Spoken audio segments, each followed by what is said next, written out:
Tommy Bowe is with us this morning. We're going to look at the back three. Tommy, good morning to you. How you doing? Morning, guys. How's things? Yeah, we're all getting a bit excited about what Andy Farrell might bring to the table at this point. It doesn't look like it's going to be exactly the same as the Joe Schmidt era. We're right to be fairly excited about this, Tommy, right? Yeah, I think so. From what I've heard, Andy is very keen to play a fast, skill-based game with trying to use some of the dynamic, certainly back row players within Leinster at the minute. So it's exciting. It's a new challenge, a new coaching team in there. So hopefully we'll see a bit of change. Hopefully we'll see some of the form players getting a chance and a reason to get positive after what I suppose was a disappointing World Cup. That's the thing. A lot of people are just assuming that Andy Farrell is somehow he's going to be an extenuation of exactly what happened before because he was part of the system. But when your job is very specifically defined, you can't influence everything around you, can you? I think it's going to be a big challenge for him. This is his first time as the boss man.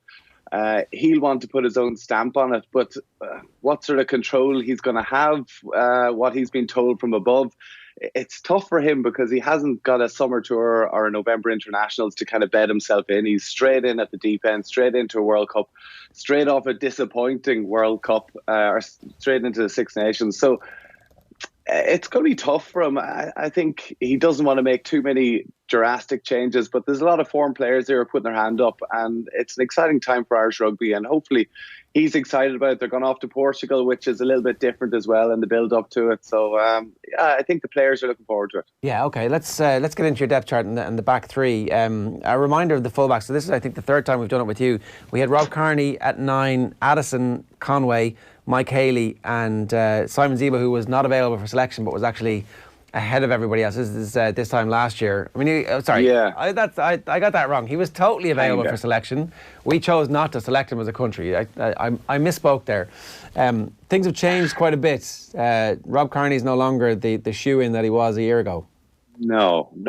Listen, I think Rob had a good World Cup, scored a couple of tries, played well, but looks like he's one man who Andy Farrell doesn't see a future in. Even Leo Cullen, he hasn't played a whole pile of rugby for Leinster the last couple of weeks. They've kind of put their backing behind Jordan Larmour. Hugo Keenan is another young player playing very well. But Jordan Larmour, it's been exciting to see him. He had a good World Cup whenever he came on off the bench. He really lit things up. He seems to be adding a lot to his game. And he probably will be the future fullback going forward for Ireland. But personally, I think that actually Will Addison is the man who might pip him for the first game if he stays fit. So Addison was brilliant last weekend and did end up going off injured just after he'd done some beautiful little offloads. There's a skill level there. Its durability is really the issue with him, right? Tommy? I lost you there. Sorry, what was that? We're back. Yeah, sorry. Durability seems to be the only issue with Will Addison at the moment. If he was fit every week, you'd have him in the team. Yeah, absolutely. I mean, the problem with him is that he's one game in, one game out almost. He picks up an awful lot of injuries.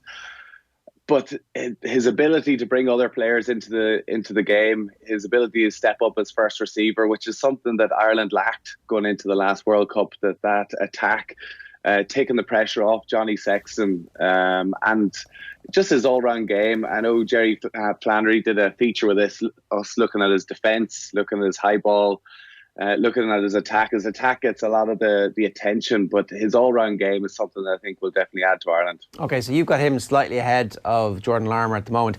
Yeah, I have it at an 8. Oh, the frustrations of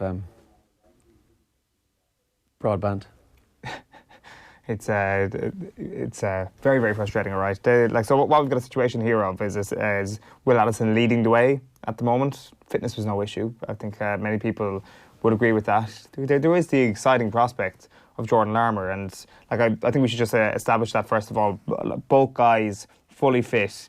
Like, who's the guy you're backing? Is it a sense that you just picked the excitement of Jordan Larmour and he is just your number one fullback for the foreseeable future? Or do you just create a rivalry at the moment and both of them feel like if they're in form, they can have the opportunity to get in the team? Well, you're a proponent for Larmour at wing. So you're kind of like getting both in the team. Well, you're spoiling my next question to Tommy when we get him back on the line there, but thanks for that, Owen. I think it's a nice notion. I think it's an exciting one. I think that if you want to point a little bit towards players who are in form, it's certainly one way to do it. Now, you've also made the point in the past that Keith Earls has always served Ireland well when he's in there, and just necessarily pushing him out of the team isn't the best way forward, because it seems that Stockdale will, of course, be in the back three. He hasn't been bad so far in January. Yeah. It'll be interesting to see exactly what happens. And I'm talking here like not knowing exactly what Tommy Bowe's depth chart is. So okay, maybe I'm not sure if I'm spoiling things or if I'm a million miles off. Well, so that's the top two when it comes to full back. Tommy's back with us. Tommy, in terms of the wings, what's your depth chart at the moment? It's a tough one to call. Personally, I think that Andy Farrell will stick with Stockdale and Earls. But I think that the form that Andrew Conway has shown in the last couple of months, I think he definitely deserves a chance. Again, it depends what type of game they're going to play. His aerial ability, catching high balls, chasing high balls is so impressive. But for ball in hand, maybe the likes of a Stockdale and Earls will probably get the nod. But I'd love to see Andy Farrell giving guys a chance to go on form. I think the likes of Stuart McCluskey, who's now been added back into the squad again, the likes of Will Addison and Andrew Conway, I think it'd be a great opportunity for him to be rewarded for all the good work he's done for Munster over the last couple of months. I think it's really important that this team does do that, so that there's not a sense that you were in the team for the last year and you're kind of cruising on what I know you're going to be able to do for me maybe at some point in the future. It's like, this week, what did you do in training? What have you done the last 6 weeks? Because I think that would really fire the squad on. Yeah, I agree. I think Andy Farrell's one big mistake he made was not selecting Stuart McCluskey. Even if he wasn't going to be in his plans going forward, I think it set the right message, and I think it sent a bit of a bad message to players that have been playing on form, that, even though you're playing incredibly well, you're not getting into the squad because I don't see a future for you. I mean, Gary Ringrose has been playing well, but I don't think Robbie Henshaw, Bundy Aki or Chris Farrell were really lighting anything up. But I think in that sense, it sets a bit of a bad tone. But he's in the squad now. He's an opportunity to get himself into the team. And I would love to see players picked on form, but I understand that Andy Farrell, again, is new into this job. He has to get off to a winning start. He's under a lot of pressure, and he needs to stick to some of the experience that he knows guys can do the job. Yeah, so outside of the depth chart, there's quite a few young, talented players coming through that we should talk about. You wanted to talk a bit about Shane Daly at Munster, Balakoon, obviously, who is tearing the trees at the minute. Well, that's it. Balakoon is a player. He's been brought into the squad as a development player to kind of give that experience. He's still a bit raw at the minute, but he's been given a great opportunity by Ulster, and he's taken it with both hands. I've been really impressed with his defence. His work rate in defence has been incredible, and he is electric in speed. I mean, he's one of the players, one of the reasons I retired, because he left me for dead a few times in training one time, and I thought that was time to call it a day. But he's definitely a player to look out for the future. There's actually another young player, Aaron Sexton, who's just out of school, who's gone off with the sevens this year, who could be, the guys are talking up here that he could be even better again. So it's exciting for Ireland going forward with the back three. Shane Daly is another player who's played at 15 and on the wing for Munster, who I think is a bright future as well. Yeah, Adam Byrne is somebody who has been close to squads in the past, but at the moment he can't get into the Leinster team because Dave Kearney's obviously playing so well. There's a chance that Dave Kearney starts, and if you're picking on form, Kearney's form is absolutely sensational. Now, maybe because Leinster are playing so well, we shouldn't be surprised about that, but where's Kearney at the moment in your depth charts?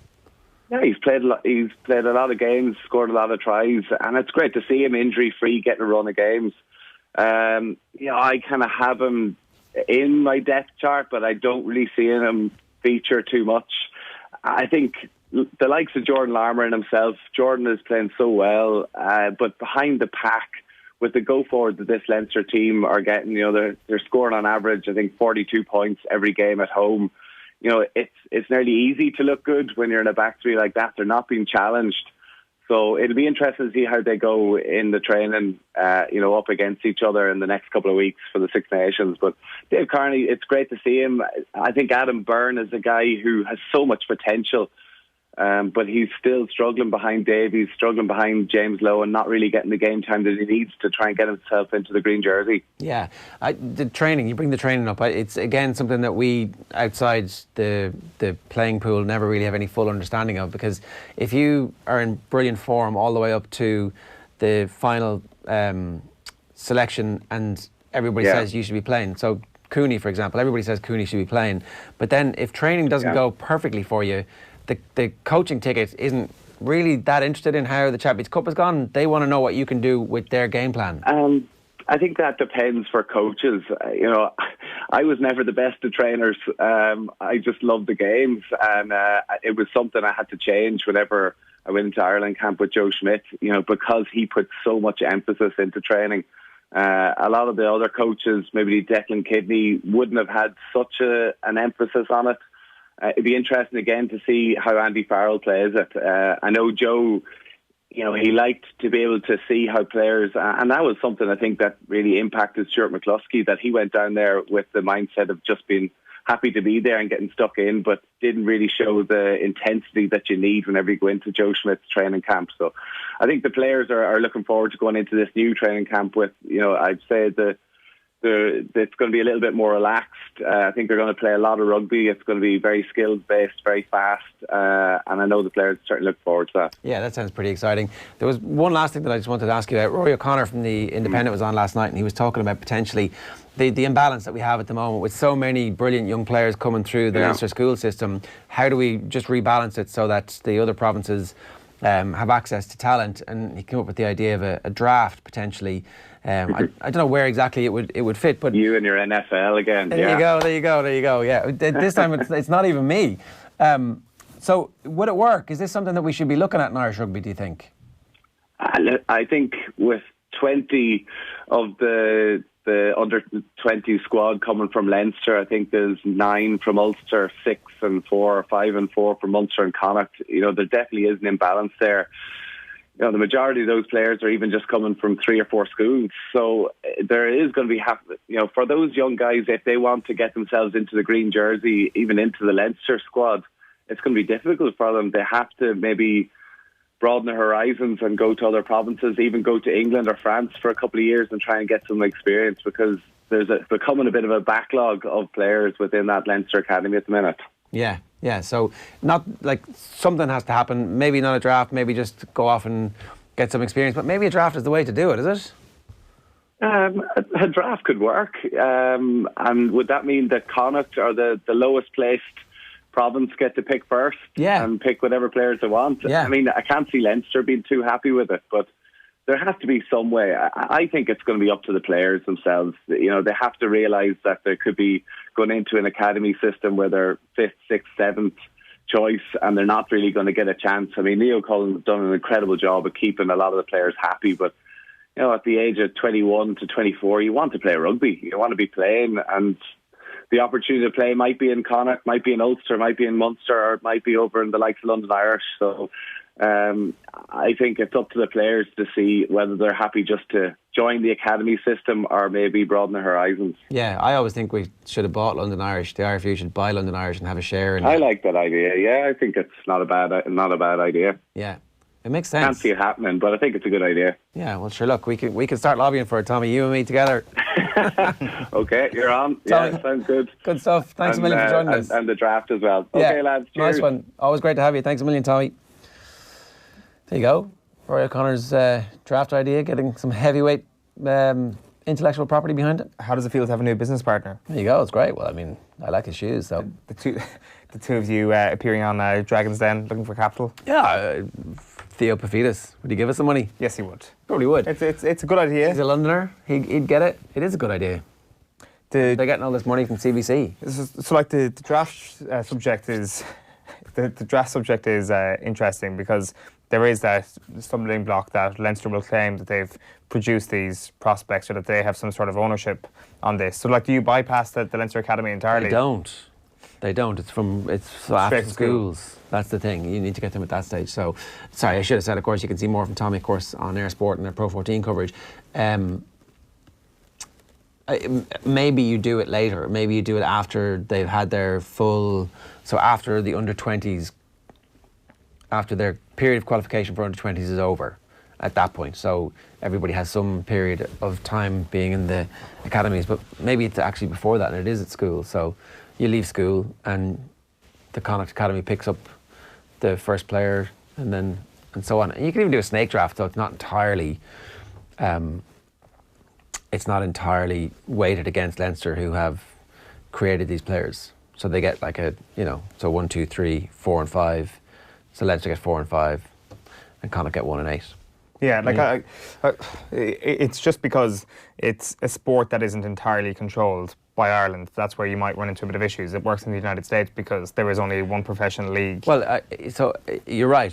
But the IRFU have circumvented that by saying you can never play international rugby unless you're playing in Ireland, and they've held firm to that. And so if they're embracing that into the future, and I'm not sure that that's the best way to do it, right? The other alternative is that you let everybody go away. So you encourage the 18, 19, 20-year-olds to go off, spend a year in South Africa, spend a year in New Zealand, spend a year in France, spend a year in England, and come back at 23 or 24 when they're ready to play first team Champions Cup or whatever the league that we're playing in at that point is, and then we take them back and say, right, but we will select you if you're absolutely amazing, but we're going to lean heavily in favour of the players who are playing in Ireland. So it's not a strict rule that you can't go and make your money, and then all of a sudden you're flooding the market with Irish talent right around the world, and there's a benefit to that in that they're getting game time and they're seeing other cultures and they're bringing back other rugby cultures. And there's space left back home because they're getting out of the way and new younger players are getting opportunities perhaps, or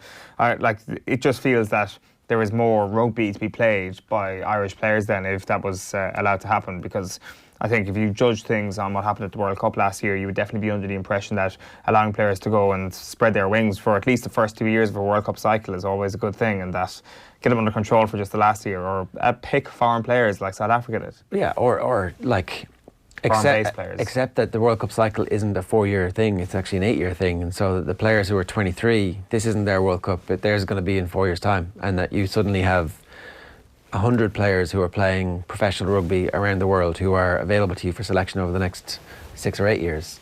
You begin to think much longer term, as opposed to, okay, this group of players need to have their minutes managed today and we can't ever let anybody have some time off. So look, the draft idea, who knows where it came from.